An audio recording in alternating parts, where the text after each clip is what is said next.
Jorge Ramos, seven-time Emmy Award-winning news anchor of Noticiero Univision, moved to the U.S. from Mexico when he was 25 and has lived here for 20 years. No Border is his memoir of immigration. This talk from Miami Book Fair International is 50 minutes. Hola, muy buenas tardes. Good evening. As I explained just a few moments ago, we're going to be doing everything in English. That was a commitment with the fair. And later on, if you have questions in Spanish, we'll go to Spanish. And even better, if you want to do it in Spanglish, I mean, that's what we speak here in Miami. So when they asked me to give this presentation in English, I thought, I mean, how can they even fathom of the idea of a Mexican journalist speaking in English in Miami? I mean, what do they want? And then maybe this reflects the incredible changes that we are living in a city like Miami, the incredible changes that we see in South Florida, and how all the United States is being transformed. But despite everything, and despite the fact that I've been here for 20 years, and as you can see, I still have a thick accent. My son Nicholas, who's here, and my daughter Paola, I mean, they don't have an accent. They are completely bilingual. So whenever I bring my daughter Paola to some of the events, she tells me, well, maybe that word was not perfectly pronounced, and then she corrects me. But what's interesting is that we are living in such a fantastic country, a multi-ethnic, multicultural country, multiracial, that everything is permitted. Now, despite the fact that I've been living in this country for 20 years now, I still feel like an immigrant. Think about it. I'm a Mexican. Therefore, I'm a minority or a member of a minority in the midst of another minority, which is the Cuban American community. And the Cuban American community is another minority within the Latino community, which, by the way, it's another minority. So I'm a triple minority. And even 20 years after I arrived in the United States, I still feel like an immigrant.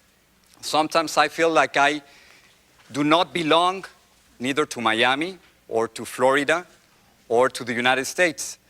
When I talk to some people when I have to travel a lot to different cities and states in the United States, when they listen to my accent, they always want to know, where are you from? I mean, they cannot even think that I'm from the United States.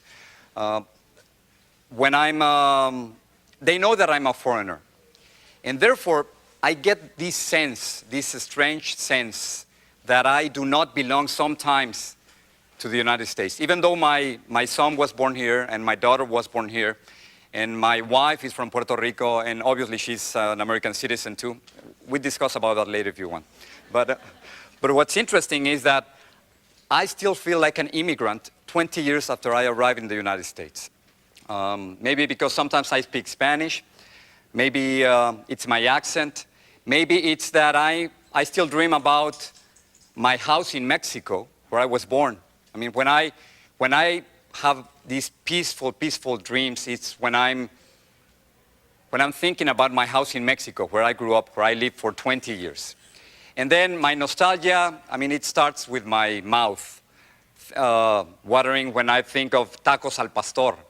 I think your nostalgia always starts in your mouth and with their smells. So if I don't feel part of the United States sometimes, if I don't feel part of this country sometimes, then you might think, well, maybe he feels pretty much a Mexican.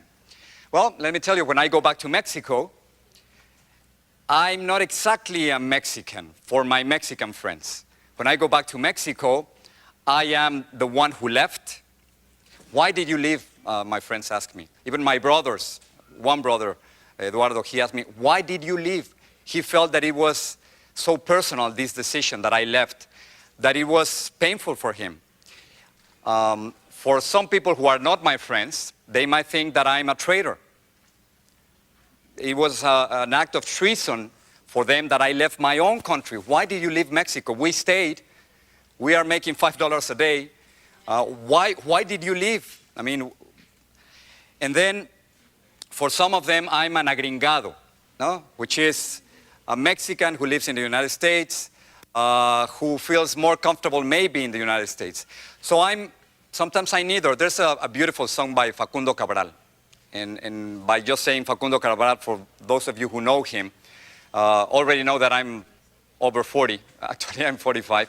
But remember this song, it says, no soy de aquí ni soy de allá. I am not from here, not from there. And that's how I feel sometimes. And what's really interesting is that my experience, I thought it was just an isolated experience. I thought I was raro.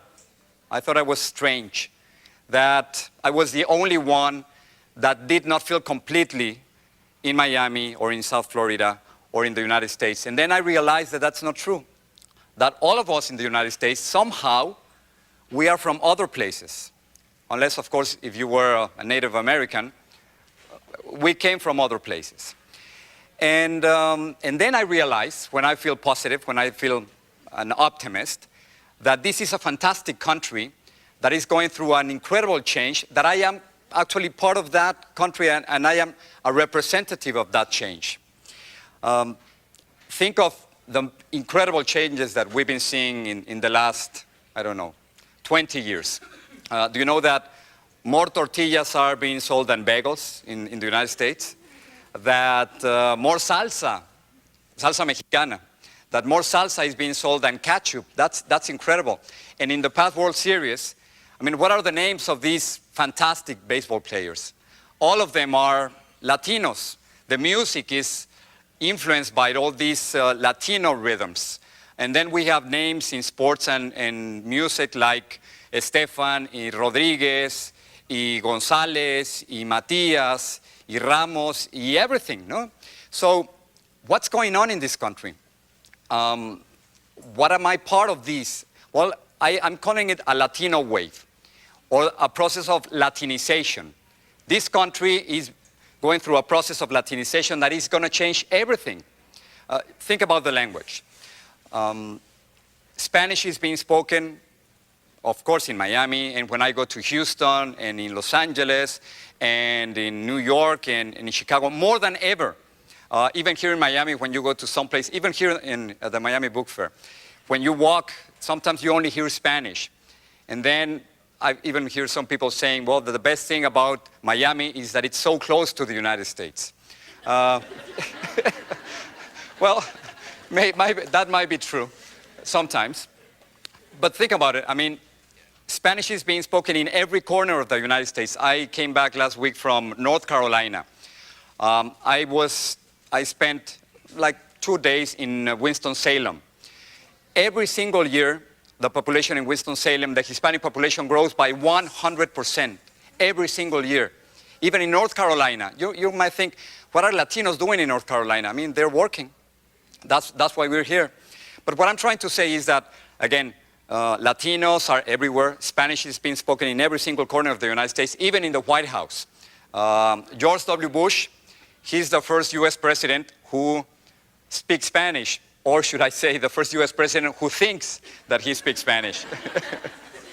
I'm not sure if I should say this, but the spokesperson for the Spaniard government once told me a really interesting anecdote. In the White House, President Bush had invited lots of journalists from Spain. And then President Bush, despite the fact of what you think about his position in the war and what he's been doing after that, and we can talk about it later, he is a very personable gentleman. He is someone that this first impression is very good, very simple, very nice. Anyway, President Bush wanted to to show off that he was the master of 7 words in Spanish. So there were all these correspondents from Spain in the White House, and he wanted to invite them for lunch. So here comes President Bush, and he said, come on, tengo mucho hombro. Basically, he was telling them, I have a lot of shoulders. I guess that would be the, that would be the translation. What's interesting is that this country is truly being transformed by Latinos. There's a process of Latinization that is affecting everything. And now think of this. By the year 2125, unfortunately, none of us are going to be here. but in 122 years from now, there will be more Hispanics than whites in the United States. Again, think about it. What's the incredible demographic revolution that we are living right now in this country? Again, in 122 years, or maybe less, if we keep on having so many babies. We love each other, honestly. Well, Latino families have more children than the rest of the population. And of course, immigrants are coming on a daily basis, legally and illegally. But in 122 years from now, there will be more Latinos than non-Hispanic whites in the United States. So we are in the middle of an incredible demographic revolution. And then when I think a bit about this, when I think that this country is truly being transformed, that we Latinos are changing the face of America, then I start to feel a little bit more at home. I realize that I am part of this incredible movement, this process of Latinization that is changing this fantastic country. Because just the other day I was writing an article about the possibility that an immigrant, again, someone being born in another country, could become the president of the United States. This would be impossible even to discuss or to argue in Japan, or it would be impossible even to discuss the possibility that someone who was born in Nicaragua or Argentina or Venezuela or Colombia could become president of Mexico, or for that matter of any other country but their own. And this might be a possibility here in the United States. I mean, Arnold Schwarzenegger, governor of California, who would have thought of that? Mr. Schwarzenegger, I have many problems with Mr. Schwarzenegger, especially his positions in immigration. He voted for Proposition 187. Think of it, this would have created that at least 1 million Latino children couldn't have had access to schools or to hospitals. This is what Mr. Schwarzenegger wanted. He wants to militarize the border between Mexico and the United States. He brought in Pete Wilson, who, according to many people, is one of the worst enemies that immigrants have ever had. Anyway, the problem is not Schwarzenegger. What I'm trying to say right here is that this is a fantastic country that gives everyone the possibility to be their best. And maybe I am just part of this incredible revolution that is going on in this country. When I arrived in Los Angeles, it was January the 2nd, 1984. And for many of us immigrants, it's like a second birth. I'm sure each one of you, if you were born in another country, I'm sure you remember when you came to this country. ¿Cuándo llegó usted, señora? Do you remember when you got here? Oh, of course. ¿Sí? December 17, 1970. You remember if it was raining, if it was... I don't remember exactly, but I do remember the day, of course. Mm-hmm. And I'm sure if I ask each one of you, it would be something very important the day you arrive in the United States. I mean, I came as a very poor student. I started working as a waiter. I was making $15 a day and one meal, and that was the most important thing. So a country like this one that gave me the possibility to become an anchorman and to travel to 50 countries and to interview 60 presidents and to go to 5 wars, and I started as a waiter. I mean, it's very difficult to think of any other country that could give you this possibility.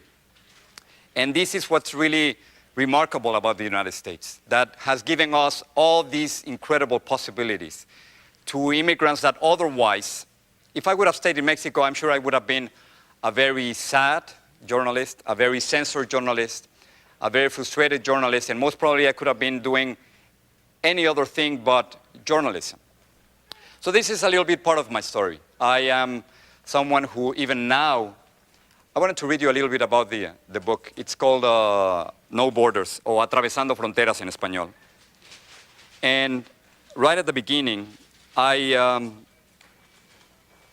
immediately let you know that sometimes how I feel here in the United States. I write, I do not feel at home, never, anywhere. Anyone who watches me anchoring the evening news, dressed in a suit and tie, might think that I have made it and that I'm not missing out on anything. But in fact, I have yet to find a place where I belong, either tangible or emotional. I was having dinner last night with my daughter and with a friend of her, Nadia. And when you see us on TV, and I've been doing Noticiero Univision for almost 20 years, when you see us on TV, you might think that we are perfect because we are wearing these great suits. We have a pretty good wardrobe, and we get money for that. These silk ties, we have makeup, we have, every hair is in its place. And then we have these huge chairs where you look like so tall. One of the most interesting experiences that I have here in Miami is that when people see me in the supermarket or walking, they say, especially my Cuban friends, they say, pero mira lo que chiquitico. Yeah, because what's going on is that they think that I'm so tall and muscular and that that I'm just perfect. Think about it also. We have so many people working in the newscast nowadays.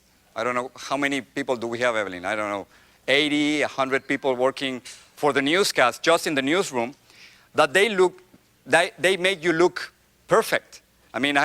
We have writers and producers, and I don't take responsibility for that. I don't take credit for that. We have so many people working for the newscast that it's been seen not only in the United States, but also in 13 Latin American countries, that they make you look almost perfect. But the truth is that I'm very skinny. The truth is that I'm short, and the truth is that we have problems and conflicts like any other people. And some of the conflicts that I've been facing, like any other immigrant in this country, are in this book, No Borders. The subtitle is A Journalist's Search for Home. I think that constantly, I am looking for home. And again, at the same time, I realize that this country is changing so much that the question is if we Latinos or Hispanics, and by the way, that's a really strange name. If I ask any of you Latinos or Hispanics, do you consider yourself a Latino? You say, no, I'm Cuban, ¿no? ¿Usted de dónde es, señor? ¿Usted qué es? Dominicano, ¿ya ven? Yo soy mexicano. Hay cubanos aquí, ¿no? Y venezolanos, puertorriqueños, argentinos, mexicanos, pero no se llamarían ustedes hispanos o latinos. A lo mejor nos podemos llamar latinos, pero la primera identificación es del país de origen. The first way to identify ourselves is with our country of origin. So the question is right now, again, we know that we're going to be there's going to be more Latinos than whites in this country. And please don't start running. Immigrants and Latinos, we are not criminals. We are not terrorists. And this is our country too. And we are not going anywhere. There are 10 million undocumented immigrants in this country. And I've been arguing for decades now that they do deserve an amnesty. Immigrants, both legal and undocumented, contribute more than $10 billion to the economy of this country. And all these immigrants, all those arrested in Walmart stores, they were not responsible for what happened on 9/11. They were not responsible for that. So I constantly repeat this message. Immigrants are not criminals. Immigrants are not terrorists. And after 9/11, to be an immigrant in this country is not really that easy. But immigrants and Latinos, we are changing this country. When I arrived in 1984, a news director in Los Angeles told me that I will never work in this country. He told me, first of all, you have a pretty thick accent. He was right about that, even now.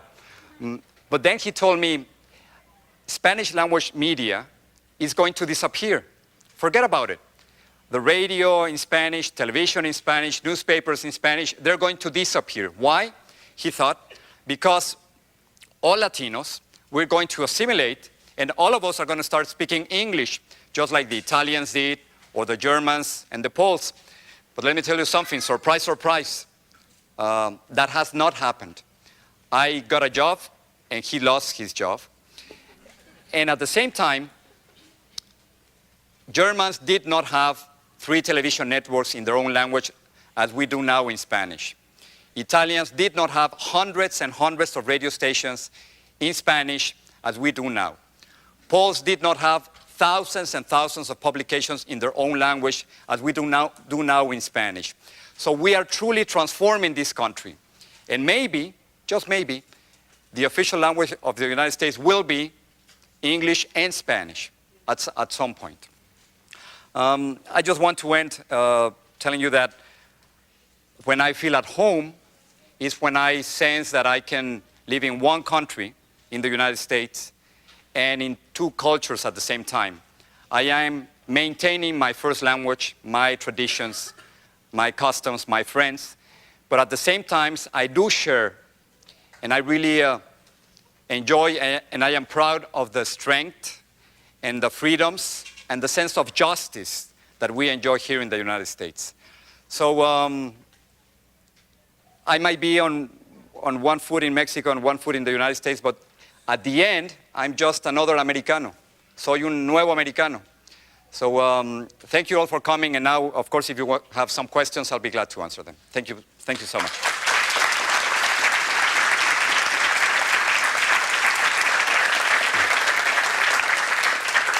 If you have questions, we can talk about Bush, Castro, Hipólito Mejía, Chavez, whatever you want to ask. So what I'm going to do right now, especially since you're taping this also, if the question it's in Spanish, I'll be answering in Spanish. If the question is in English, I'll be doing that in English. So what do you think? Go ahead. Why the sensationalism in the yellow press? Why in Spanish speaking is more pronounced that it's in English? Why is it that sensationalism is so much more pronounced in Univision, Telemundo, and we see this more and more in your news? There is more sensationalism. You try to take over people's feelings instead of informing them. You've lost the capacity to inform lately. That's my impression. I think you're right. There is certainly a wave of sensationalism in the media, but I don't think you should blame the Spanish-speaking media. In Univision or Telemundo, in English we have the same thing, and they don't throw them in planes or send them in jacuzzis. It happens all around in the United States and in the world. There is a combination of entertainment and news, and this affects everybody. We're competing in our news services with the English ones. I'm competing with all these other programs, and ratings are what dominates. When I get to my office, I see the ratings of the previous evening and the content of the news that we had. But you're right, this is a trend that you see all around. People who are getting all their information from TV are not very well informed. You have to listen to the radio, and you have to listen a lot, to read a lot. First of all, George, when I got to Los Angeles in 1954, there were 5 Cubans in Los Angeles.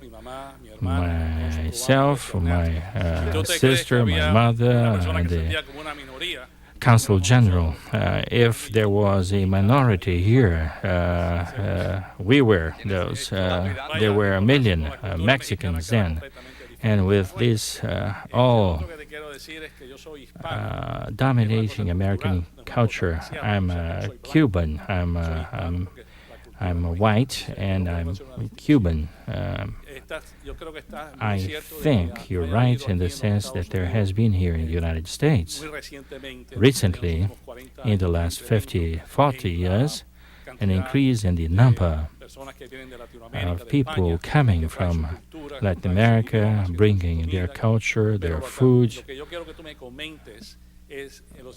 But I would like you to talk about this country. This is a great country because its political system and it's because its legal system is based on the British system and not in the dictatorial systems which we inherited from Spain. If there is any danger, the system here can be changed as a result of Latin American and Spanish immigration, which I think, if the system that they now have here is changed into a unitary system, things will go downhill. One of the saddest things we notice here in the United States, it seems that immigrants, we bring a tale, and once you cross into the border, you want to close the doors. One of the saddest things that I have noticed here, both in the United States and countries where there is a lot of immigration, after they arrive, immigrants want to close the door. I insist with the case of Schwarzenegger. He arrived in 1976, and he wants to close the doors to not Austrians, but to Latin American, Mexican, and Guatemalans and Central Americans. To think that Latin Americans are different and we do not have the capacity or the values to be able to live here in the United States, I think it's just the opposite. We are contributing in an incredible way to the culture of this country. In Mexico, the very same people who used to throw trash or blow their horns, we arrive here in the United States, we don't throw trash, we keep on line and we don't complain as before. I think there is a double process going on here, Latinization of the United States and Americanization of ourselves. And 9 in each 10 Latins, we speak both Spanish and English, but our kids speak more and more English. So we have influence on each other. I don't think the U.S. is going down. I think the United States will win from our presence. And I think the first Hispanic president of the United States has been born already. We have fought so much large proportion of the population, and we do not have the same representation here. I think we're giving much more than what we are taking from this country. Before anything else, I admire your history, and I have a question that has nothing to do with politics. I'm interested in your opinion as a parent. You talk about feeling at home and finding your own home. And this has to do with the people who surround us. As a parent, how is it? What is it that you do to keep your habits, your food, and to keep your family and to make your children proud of all your culture? I've always tried to identify, to link my children, and I don't know how to say this. My son, Nicolas, I'm Mexican living in the United States. My wife is Puerto Rican, and she and her parents are Cuban. Nicolas would be Mexico, Puerto Rican, Cuban, American. And he's a new American. I think that what we now have. And please, we Mexicans are not marrying Mexicans. We marry Cubans and Puerto Ricans. The fact is that this combination of cultures is very important and very nice. And I don't do this deliberately. We speak Spanish all the time, and my kids answer in English. I think this is unavoidable. We try to keep them speaking Spanish. I read for them in Spanish. We try to cook Mexican foods. Not deliberately, because that is what we like, to keep our tradition and to bring and keep something that we brought from our countries, nothing special. I have two questions for you. You were talking about during your speech that everybody who arrives to this country thinks that we should be doing something else, like being a waiter, so being something really an starter. Mm-hmm. Why do you think that we should change in our countries for us to keep there and do and live and think that the best place to be is there, not here? That's the first question. Mm-hmm. And the second question is, why do you think that most of the program, TV or radio programs, is just about the bad things, not the good things? Why are there so many immigrants coming to this country? The short answer is that this is a great country. But let me just go into details. If you are a Mexican worker or a Salvadoreño or a Nicaraguan campesino, and you are making $5 a day at the most, maybe $4 a day, and you have the possibility of making exactly the same amount of money here in the United States in 40 minutes or in 1 hour, what are you going to do? Another example, in the last 20 years, we have seen this way of globalization going through Latin America. And what we have seen is that now we have more people who live in poverty in Latin America than 20 years ago. So if you are a father of 3 or a father of 4, and you are making $5 a day, just think of what it is actually to live with $5 a day or $4 a day. What can you buy with $4 or $5 a day? So the reason why we have all these undocumented immigrants coming on a daily basis to the United States, it has to do nothing with politics, or it has nothing to do with police work. It has nothing to do with walls. It has everything to do with supply and demand. As long as there are jobs for them here in the United States, and as long as they are unemployed in their countries of origin, they're going to keep on coming. Let me just give you an example. Just today is Saturday, November the 8th. Just today, there were at least 1,000 immigrants today who crossed the border illegally from Mexico to the United States. While we are talking right now, there's some coyotes pulling some pollitos, that's why they call them coyotes, polleros, pollitos, coyotes, como usted quiera llamarlo. As you may call them. And they're crossing the border right now at this moment. At the same time, think about it, what happened when the INS, the new INS, detained 300 workers in the Walmart stores after 5 years of investigation. They want to deport 300 workers. At the same time, that same day, they detained these 300 workers. 1,000 of them crossed the border illegally.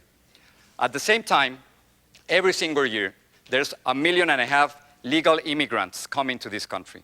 Every single year, legally. So what we see right now is that, going back to your question, is that as long as we have all these incredible differences between Latin America and the United States, we're going to keep on having immigrants coming to this country. I don't see anything, nothing is going to stop that. So I'm simply suggesting two things. The first of all, we need an amnesty for the 10 million undocumented immigrants who live in this country. Believe me, they're not going back. If you are making $80 a day, $40 a day, $50 a day, they are not going back. They are sending their dollars back, but they are not going back.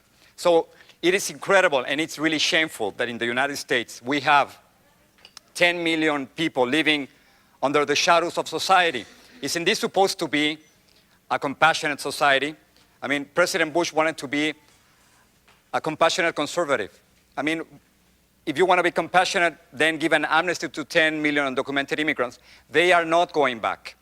What's more, a great example of injustice in this country is that children have the possibility to go through elementary school and high school, despite the fact that they are illegally or not in this country. But once they want to go to university, they got to show that they are legally in this country. So we have thousands and thousands of children graduating from high school who are in this country not because they want it, but because their parents brought them from Latin America, and they just cannot continue studying in the university. So this is going to keep on having, unless we have an amnesty first, and later on, unless we have an immigration agreement with Mexico first and the rest of Latin America, to have a more orderly flow of immigrants. At the same time, every single day, one immigrant dies in the border. Every single day, more than 350 immigrants die on a yearly basis. So this is going to continue happening in this country despite whatever we do. The second question, why we broadcast bad news and not good news. It has to do with many different things, but news is that when things change, we are interested in change. And many times when things change, that's exactly what we are reporting. And we are not saying 280 million people had lunch this morning. That's not news.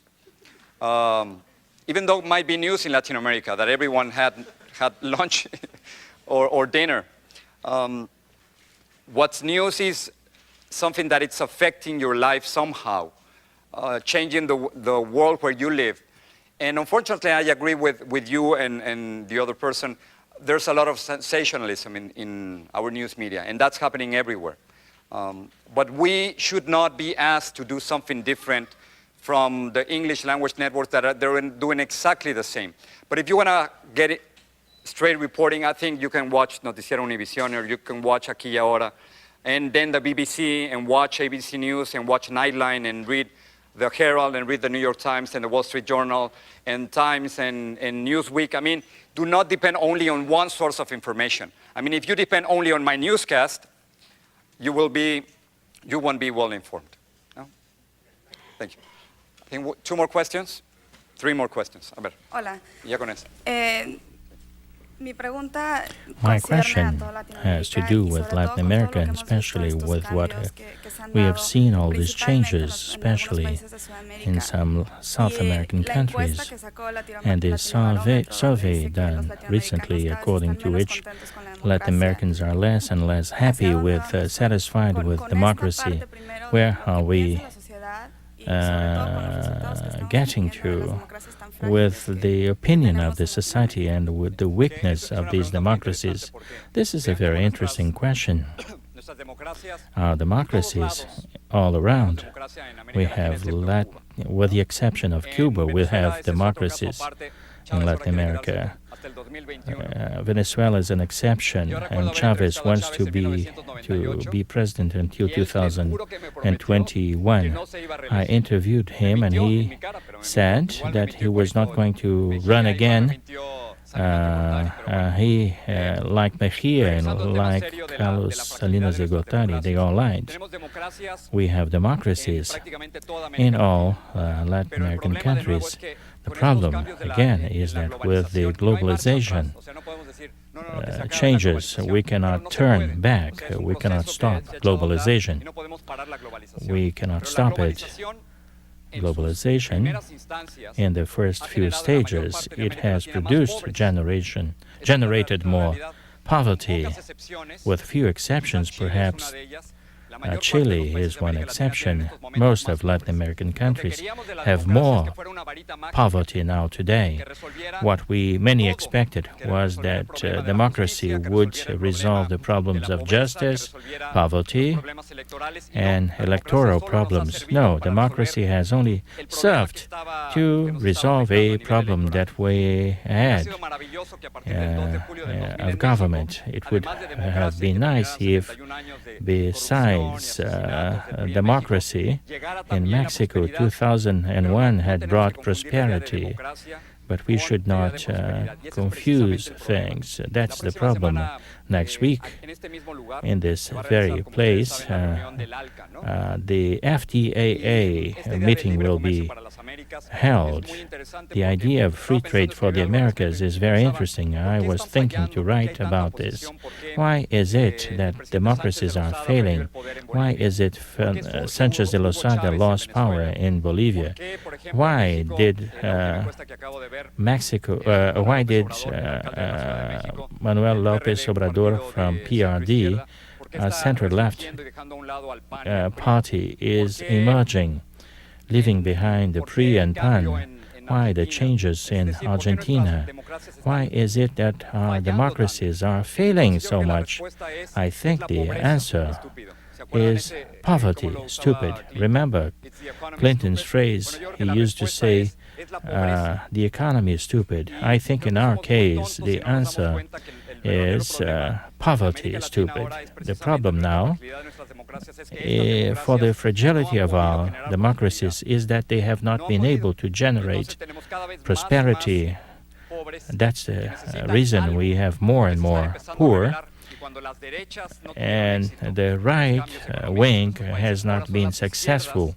Now the left will emerge. But don't get scared, because when we talk about the left, here in Miami, people think about the bearded man. We're talking about left wing that will respect elections. We're talking about very different democracies, and we're not going to resolve this just in a flash. If democracy does not bring prosperity and food and medicine for people, Latin America will go down. When is it that Peru went down? We have to ask. The question is, when was it that Latin America fell apart? If Latin America were in good shape, we would have stayed in Latin America. But no, we're here. I came from Mexico because they had a problem of censorship, but I also came. It was easy to understand that I would have more opportunities here than there. That's what the U.S. gave me. I think I'm getting into some trouble here. 2 questions more. My question has to do with 9/11 and the reaction to it. How is it that the 9/11 attacks have affected Hispanic immigrants? And how is it that the Patriot Act has hindered democracy in the United States? How is it? Do I have the time? 2 questions more.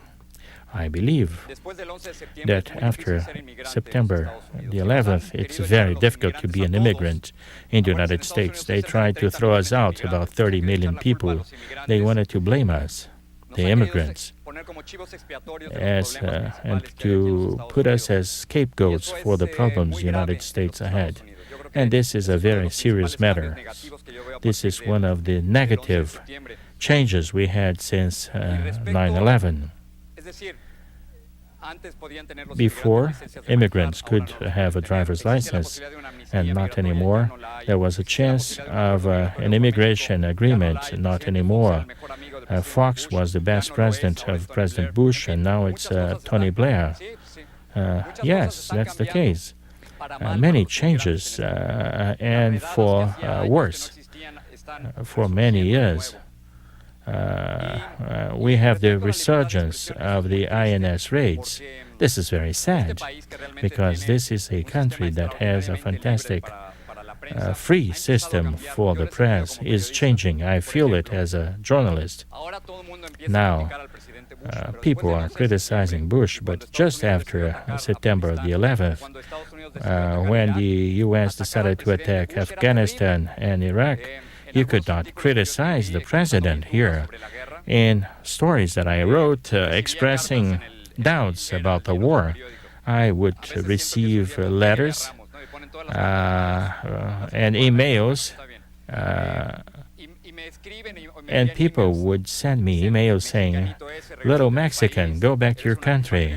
You're not, you're anti-American. So to just do your normal journalistic work And to raise questions is dangerous. They accuse you of anti-Americanism. My kids were born here. This is also my country. It's more and more difficult. And we notice that there is, if not censorship, at least self-censorship, cases of censorship. Where are the dead of the Iraqi war? About 400 people have died. I've seen these people in Iraq dying, but the Defense Department doesn't allow us to film them. They don't want to show bodies arriving here to generate more opposition and generate questions. Where are the WMD? Where is the evidence that Iraq had nuclear material? 7 in 10 Americans still think that Saddam Hussein had something to do with the September the 11th. Saddam Hussein was a killer, a brutal killer. But was the U.S. under the imminent danger of an attack from Saddam Hussein? Probably not. So to raise difficult questions now, it's much more difficult than before. And the last question, perhaps if you give me 2 questions. First of all, congratulations for your work. Now talking about Manuel López Obrador in Mexico, surveying the future. If López Obrador becomes president in 2006, he is elected president with the kind of environment that we have seen as the one we've seen here when Lula took over in Brazil. How do you think the relationship between Mexico and the U.S. would be? And your question? The ideal that a lot of white Anglo-Saxon citizens that think that immigrants or just plainly minorities are a threat to the ideal of the apple pie American way. What do you think will change that as far as to stop a lot of the racism that goes on? And also, I just wanted to say that I assimilated what you were saying about sometimes thinking that you don't belong here or there, because I'm a product of a biracial couple. I'm black and Mexican. So I just wanted to know what you think about what can be done in order to change that way of thinking that a lot of white Americans feel that just because you're an immigrant or a minority, period, you're not really American. I'll go to that question right at the end, and let me just answer this in Spanish first. I think, of course, the Consul General of Mexico is here, and he's a politician, a very honest politician, and he is one honest politician. I think what we now see in Mexico, and of course this requires much more analysis, is precisely this disenchantment with the traditional parties. First the PRI, and they lost, fortunately, and then the PAN. We had lots of hopes with Fox, and we thought he would be able to change the country, but he has not been able to fulfill his promises. He promised so much. He would put the robbers in jail, he would create lots of jobs. You have to blame not only him, but 9/11, the Iraqi war. President Fox wanted to resolve the problems of the October the 2nd, 1968. He made so many promises, and he could not fulfill them, and people are disenchanted. And when there is this disenchantment in Brazil, Mexico, Argentina, Bolivia, and Mexico, and the pendulum starts to change, there is opportunity for other parties. López Obrador was very intelligent. He started to do things. As a mayor of Mexico, he started to build another lane in the Mexico City Beltway may be a populist idea, but Mexicans, I think 70% of the people in the city of Mexico are supporting him. They see that he is doing something, is helping the aged people. When we have so many politicians promising so much and doing so little, and others who are promising more specific and doable things, and these people are in the left, they gain. This is what we now see. As to the immigration agreement, I think people have been fighting for this for so many years. Latin America is not priority for the United States. I wish I could tell you so. If Cuba was as important, so important to the United States, they would have done something. If Mexico were important to the United States, they would have done something. The U.S. is focused on North Korea, Iran, Iraq, Middle East. Latin America is not priority for the Americans. I think we are not the priority. And just to sum up, let me go back to your question. I think that, just to end this conversation, I think the melting pot in the United States simply ran out of steam. Latinos, we are not assimilating like other groups of immigrants. We are assimilating, I mean, in the way that we are getting better salaries, we are getting better education, that we also want better jobs, but at the same time, we are doing it our way. We are not getting lost in the mainstream. We are giving this country certain elements and characteristics that will stay for the rest of their history. We are changing this country for the better. We are changing the face of America. And it's great. And it's great to be part of this demographic revolution. Gracias por venir. Buenas noches. Thank you for coming. Good night. Hola, ¿cómo estás? ¿Cómo estás? Gracias por venir, hombre. No tenías que hacerlo. Muchísimas gracias. Jorge Ramos is co-anchor of Noticiero Univision. No Borders is published by Rayo, an imprint of HarperCollins. Visit harpercollins.com for more information.